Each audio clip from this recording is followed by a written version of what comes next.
Salah satu penyakit yang cukup sering menyerang anak-anak adalah infeksi ya teman-teman, yang dapat terjadi di saluran pernafasan, pencernaan, telinga, mulut, dan lain-lain ya.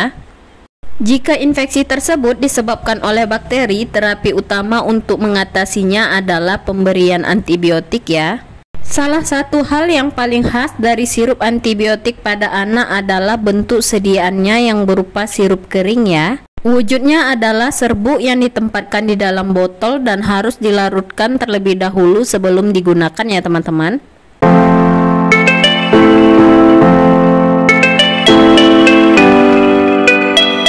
Sirup kering antibiotik ini dilarutkan dengan cara menambahkan sejumlah air ke dalam botol berisi serbuk obat tersebut ya teman-teman.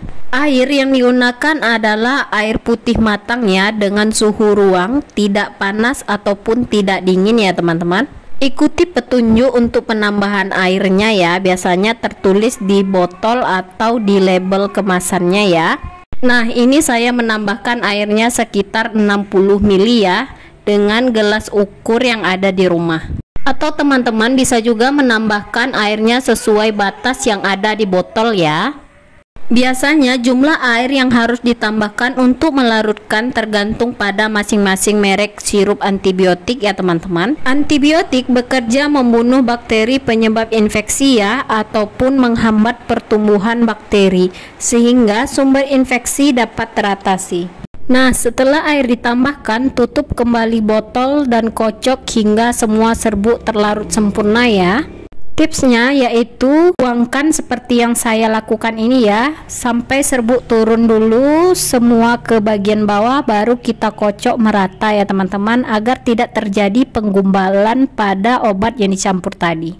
Nah, ini ada beberapa hal penting yang perlu diperhatikan saat minum antibiotik ya. Yang pertama, jangan lupa untuk mengocok dahulu botol sebelum digunakan ya. Hal ini untuk memastikan serbuk yang mengendap di dasar botol selama penyimpanan kembali terlarut dengan baik dalam larutan. Yang kedua, berikanlah obat sesuai dengan dosis yang diminta oleh dokter, dan dokter akan menyatakan jumlah obat yang harus diberikan dalam satuan mililiter ya. Hanya gunakan sendok atau gelas ukur atau pipet obat yang disediakan ya. Saya sangat tidak menganjurkan penggunaan sendok teh atau sendok makan biasa karena ukurannya tidak standar. Bisa-bisa anak mendapatkan dosis lebih rendah atau malah lebih tinggi dari seharusnya. Nah, ini teman-teman bisa lihat ya, ini adalah gelas ukur untuk obat antibiotik. Bisa jadi patokan ya teman-teman, berapa mili akan diberikan kepada anak. Nah, ini adalah obat antibiotik yang sudah terlarut dengan air tadi ya teman-teman. Perlu diingat, setelah mengalami pelarutan dengan air, obat hanya bisa digunakan dalam batas waktu tertentu ya, biasanya hanya 7 atau 14 hari sejak tanggal obat dilarutkan.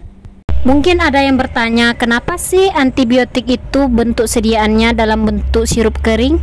Alasan pemilihan bentuk sirup kering ini karena zat aktif antibiotik yang tidak stabil jika berada lama di dalam air ya. Jika zat aktif obat sudah tidak stabil, potensinya membunuh bakteri akan berkurang bahkan menghilang. Oleh karena itu, bentuk sirup kering dipilih agar obat tetap stabil selama proses distribusi dari pabrik obat hingga sampai ke tangan kita ya. Dan tips selanjutnya perlu diingat yaitu antibiotik sebaiknya penggunaannya mengikuti kaidah around the clock ya. Sebagai contoh, jika dosis diberikan 2 kali sehari, sebaiknya obat diberikan tiap 12 jam.